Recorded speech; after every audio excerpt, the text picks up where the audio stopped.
Good morning mga ka-sisters. Dito po ngayon ay madaling araw. Aga pa. Kung gumising dahil si Mr. po ay nag-spear fishing. Ito po yung huli niya. May huli siyang bagulan. Lupad talamsik pa. Marami po yung nahuli niyang isda. Thank you Lord sa napakaraming biyak. Bagamat napakalamig po yung tubig ay nag-spear fishing pa rin siya. Napakalamig po dito ngayon sa amin.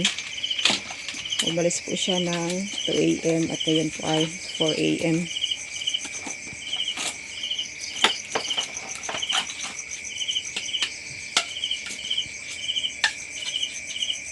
Malaking panos, siguro ito ay masa 2 kilo higit. Magaganda ng isda. Maganda yung daloy ng isda kayo. Ito po ay sa spear fishing lang niya nakuha. Saglit na, mga 2 oras lang po siya. Ito na agad yung nahuli niya.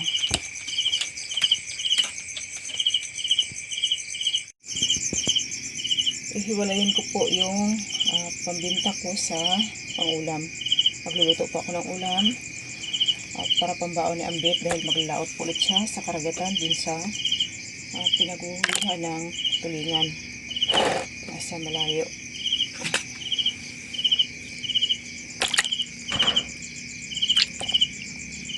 Buhay pa itong yan, balukso pa talaga.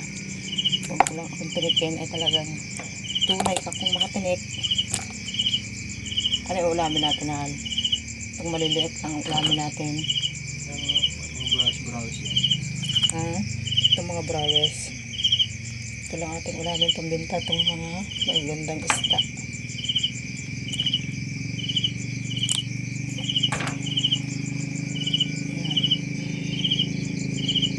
Habang po nagkakape si Mr. ay magluluto po ako ng aming ulam. Ito ang gusto ng mga bata, browes. Pinaritong banggit.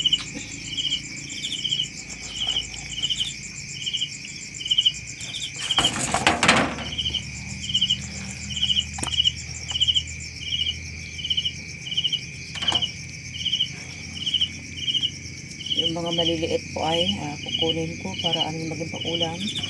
Tsaka po yung mga malalaki ay yun ang pambinta ko.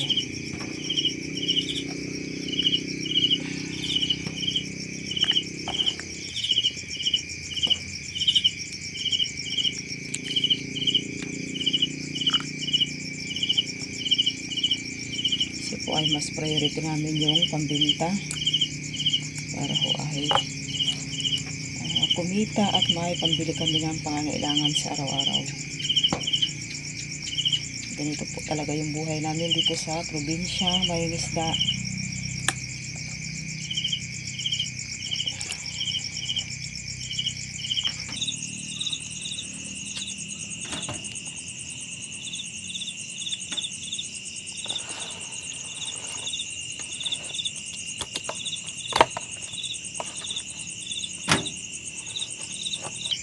Kinuha niya po ako ng aking paborito. Itong may bao sa likod. Abalone or ang tawag po sa amin ay dito ay kapinan. Masarap po ito. Masarap po yung laman nito.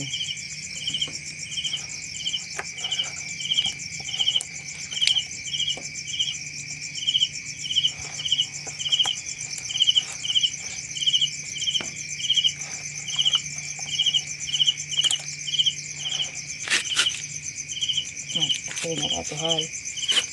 Ito sura.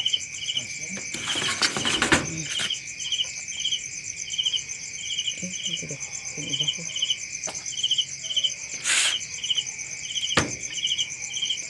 Ito po mga ka-sisters, yung aming pang-ulam na pinili ko. Ito po yung mga maliliit lang. Ito po ay tansyado o budget ko na hanggang aming ulam. Tanghali mag-ina kasi po si Mr. ay lalaot ulit. Ito naman po yung aking pambinta. Kasama yung panos o cuttlefish. Tsaka yung magagandang manitis. Ito po ay mahal na dito pag retail sa amin. Magluluto na po ako ng aming umagahan at baon ni Mister. Ito po ang lutuin kong pang-ulam namin. Ang iba po ito ay baonin ni Mister sa laot. Ito po ay prituhin ko lang lahat para po ay pwede pang panghaluin iba sa gulay. Ito po ay dalawang ulam na namin, umagahan at tanghalian. Yan, yung iba po ay ibibinta ko muna para may pambili kaming pangailangan at bigas. Ito po ay nilagyan ko lamang ng asin matapos kong malinis.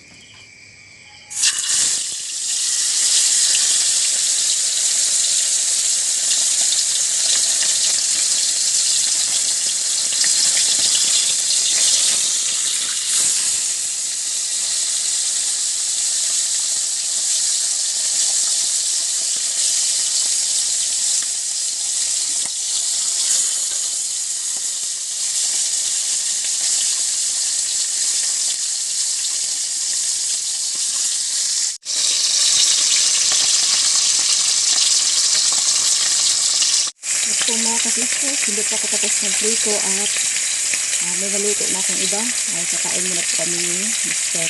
Ito po mga kasisters, kain tayo ng umagahan. Sabayan ko na po si Mister kumain. Ito yung ulam namin. Kasi po ay bago po magliwanag, siya po ay aalis na, pupunta sa laot, manguhuli ng tulingan kung anong ibibigay ni God na biyaya. Yan, kain po tayo. Pritong ulam na sariwang huli, bagong huli lang gamit galing sa perfusion. Tulog po yung tatlong bata, kaya kami po muna yung kakain dahil maaga pa po dito sa amin. Magpa-5 pa lang ng madaling araw. Kasi po pag ambit ay naglaot dun sa malayo sa karagatan ay bago pa magliwanag po ay bago siya, saka pa lang po siya alis na hindi na kailangan maabutan ng liwanag. Tapos kung bubalik po siya minsan ay madilim na. Ito po mga ka-sisters, yung aking pantinda ay yun po, magtitinda na ako ng isda at maliwanag na po. Sabit po ay nakaalis na bago pa lumabas yung liwanag, bago pa nagliwanag. Nandoon na po siya sa laot. Kaya ito po, magtitinda ako.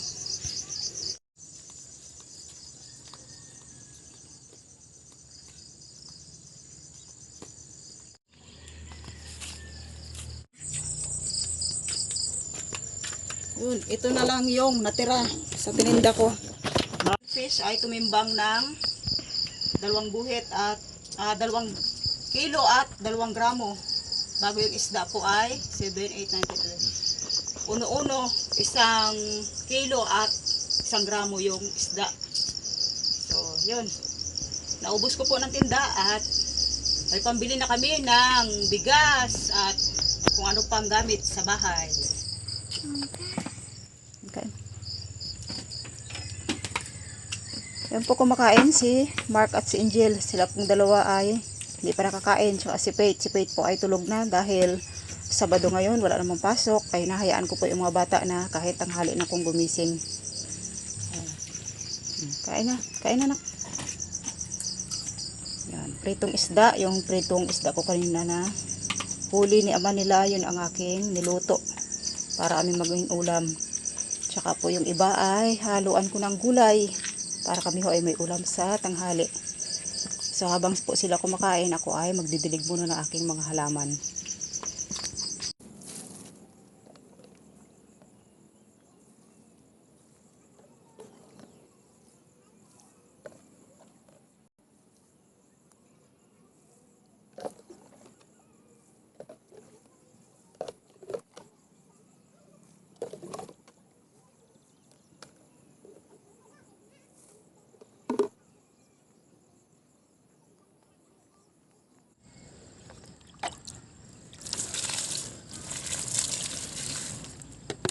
So, dilidilig ko itong aking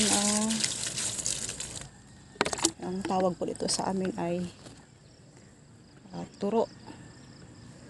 Ito po ay ganyan lang siyang mamunga. Parang pamili din ng sitaw or kibal. Pero ganito po yung bunga niya, nakaturo sa taas, kaya ang tawag sa kanya ay turo. Ito po ay kulay itim yung kanyang seeds. Yung beans lang po yung kinukuha dito at ginugulay. Yan. Ang dami pong tanim ko na ganito. Yan, meron pong iba yung mahaba. Lalagyan ko pa ng balag or gapangan. Yan, namumulak-lak siya habang marami ng bunga. Yan, ito po yung maraming tanim ko ngayon.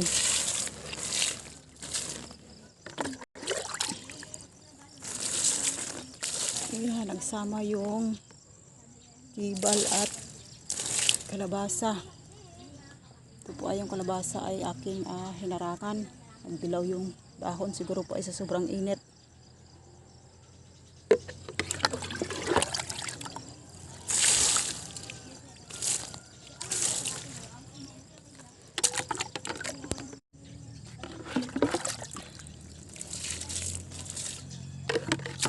Tinikman na siya ng kambing.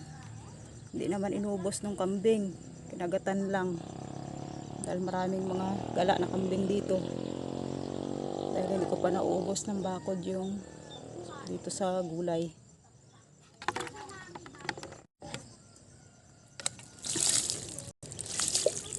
Yan, yung pong tanim kong talong ay may bunga na. Kulay puti na talong na mahaba. May bunga na sila. Yung kamatis. Bunga na rin.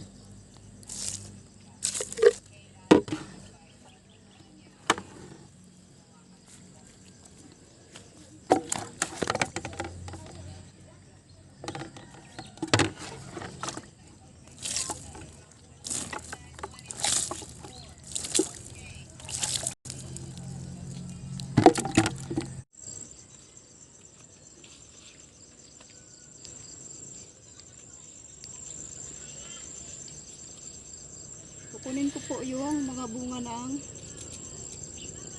ibal. Dahil may kalabasa na po ako. Kukunin ko po ito. Ibal, okra at talong.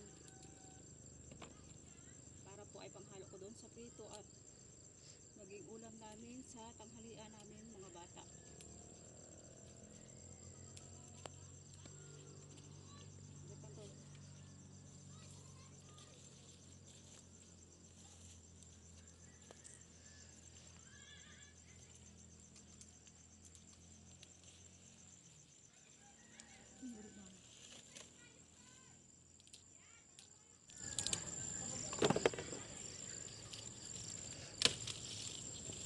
Kunin ko na rin yung magugulang para itanim ko ulit.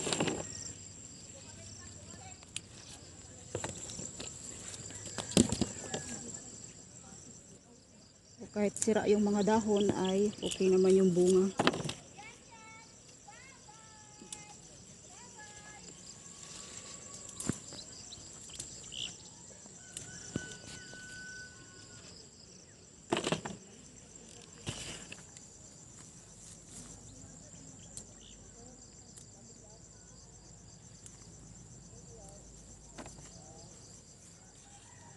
Isa yung ikot kong doon. Kantoy.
kunin ko po itong maliliit na talong.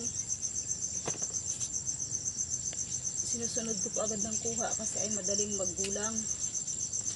Pag magulang na ay matigas na, hindi na maganda.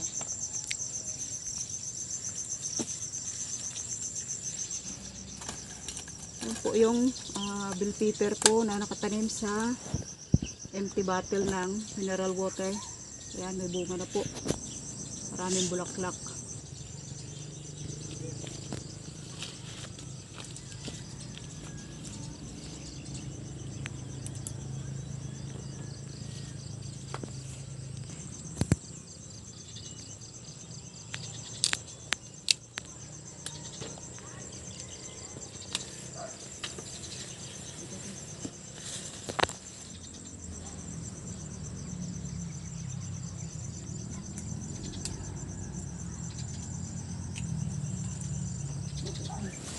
Saka ito, sadyang pinapagulang ko po para gawin ko na namang binhi. Yan, ito kaya magulang na rin.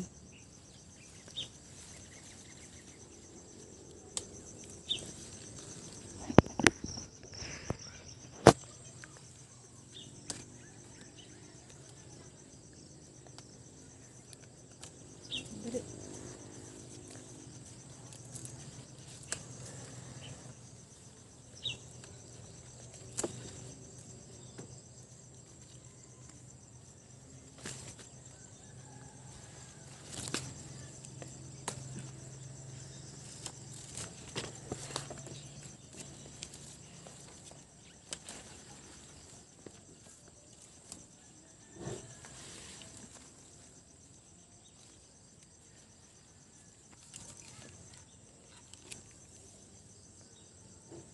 Yan, may panghalo na po ako doon sa aking